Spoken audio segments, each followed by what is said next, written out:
কি সকালবেলা কি আমার তেলটা কি এমনি এমনি আসে? আপনি বলুন।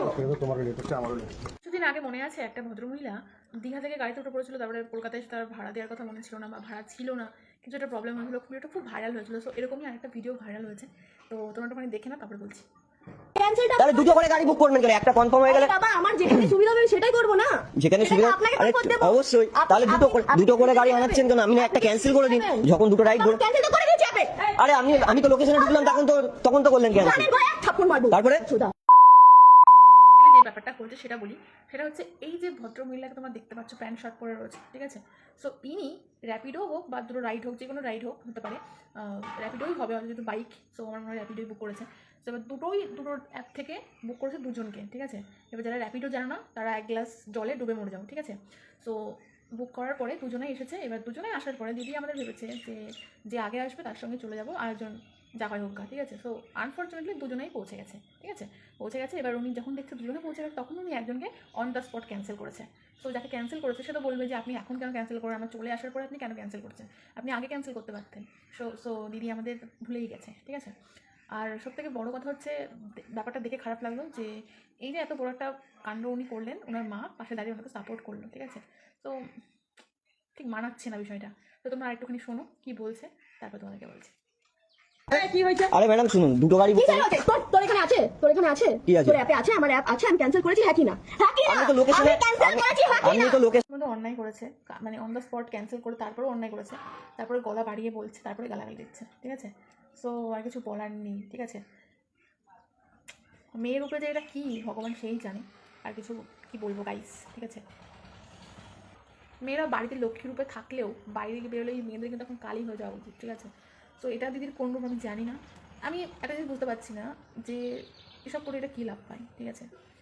হ্যাঁ, আর তার থেকে বড় কথা আরও একটা জিনিস দিকে আমি শক হচ্ছি, ঠিক আছে। সবাই নাকি এখন বলছে ওনার নাকি চাকরি চলে গেছে, ঠিক আছে।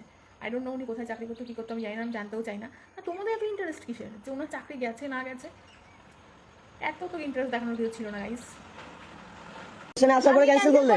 আমি তো লোকেশনে আসার পর আমি ক্যান্সেল করিনি, ফালতু কথা বলবি না। এখান দিয়ে যা, নয় কানের গোড়ায় দুটো থাপ্পড় মার মেরে দিন। এখান দিয়ে যা। ওই মানে যে ড্রাইভার ছিল তাকে তো গালাগালি দিচ্ছেই, ঠিক আছে। যা তা বলে তোমরা শুনতেই পারলে কিছু গালাগালি দিচ্ছে। সো গালাগালি দেওয়ার পর ওনার মনে শান্তি মেটেনি, ঠিক আছে। তারপরে ছেলেটাকে পুলিশের মানে হেফাজতে ধরিয়ে দিয়ে সেখানে মারধর খাইয়ে, ঠিক আছে। এত কিছু তো করার দরকার ছিল না দিদি, এত কিছু তুমি না করলেই পারতে, ঠিক আছে। আর যদি ওনার চাকরি যেও থাকে তাহলে বড় ভালো হয়েছে। ওরকম একটা লোক মানে মহিলা ওই কোনো মানে দায়িত্বে না থাকাই ভালো, তাদের তার দায়িত্বে যারা থাকবে তাদের জীবন সে একদম অতিষ্ঠ করে দেবে, ঠিক আছে। তো যাই হোক, যা হয়েছে হয়েছে। লাস্টের দিকে আমি জানতে চাই না, বা ছেলেটার সাথে কিন্তু একদম ঠিক করেনি। তুমি যদি সহমত হও কমেন্ট বক্সে আমাকে জানাতে পারো, ঠিক আছে। সো এসব মানুষদের সাথে এরকমই হওয়া একদম ঠিক আছে। আমারও সকালে আমার ফার্স্ট রাইড, এটা আমারও ফার্স্ট রাইড। আমি 1.5 কিলোমিটার ঘুরে এসেছি দিদি। আরে দিদি আমি ঢুকলাম আর ক্যান্সেল করলাম। আমি ঢুকলাম, একটা এসছে তো আবার যায় আরেকজনকে কি করে করব? দুজনে একসাথে ক্যান্সেল করবে? হ্যাঁ আরে ম্যাডাম 2-3টে করে অ্যাপ থাকে, তাহলে একটা অ্যাপে যখন কনফার্ম হয়ে যাচ্ছে তখন ক্যান্সেল করলো তো আবার ঝামেলা কিসে? আমি তো লোকেশনে এসে গেলাম, তারপরে ক্যান্সেল করলাম। আমি যে 1.5 কিলোমিটার যে ঘুরে আসলাম সে তেলের টাকা তো আমি পাবো না, ঠিক আছে ঠিক আছে। ঝামেলা করেই যাচ্ছে। আর ছেলে কি কিসের ছেলে একটুখানি ভালো করে মানে আচ্ছা ঠিক আছে ঠিক আছে। আমি আমাকে নিয়ে যাবে না কেউ এখানে ফ্রিতে, তাহলে আমার ফ্রিতে তেলটা নিয়ে আসে না। আমি কাস্টমার, আমার যেখানে বেস্ট অফার হবে সেখানে হ্যাঁ, তা পান না আপনি সেটা আপনি বলুন কি আমি না ক্যান্সেল করে আপনাকে এখানে দাঁড় করিয়ে রেখেছি? আমি লোকেশনে ঢুকলাম আপনি ক্যান্সেল করলেন। ওই দাদাকেও বলছি ভুল করবে না, তাহলে আমি ভুল করলাম যাচ্ছি দাদা, আমি রেগুলার যাচ্ছি। দাদা আমিও রেগুলার চালাচ্ছি, আমি তর্ক না, তা আমি লোকেশনে ঢুকলাম, আগে ক্যান্সেল করে দিতে পারতো, সেটা করেনি। তোমার এসে গেছে তার জন্য তো ক্যান্সেলটা করে দিচ্ছে। আরে বাবা আমি ফালতু কথা বলছে, ও একটা করছে তো এবার তারা ক্যান্সেল করে দিলে, এবার তার অসময় সেটা তো আমার ফল্ট না, এরকম হয়। আমি এসএমএস করে দিয়েছি আমি কনফার্ম আসছি। আমি তো কনফার্ম ঠিক আছে। আর আমি খানকির ছেলে পাশে যে আরেকজন মানে গাড়ি নিয়ে দাঁড়িয়ে রয়েছে, যে মহিলাটাকে নিয়ে যাচ্ছে, ঠিক আছে।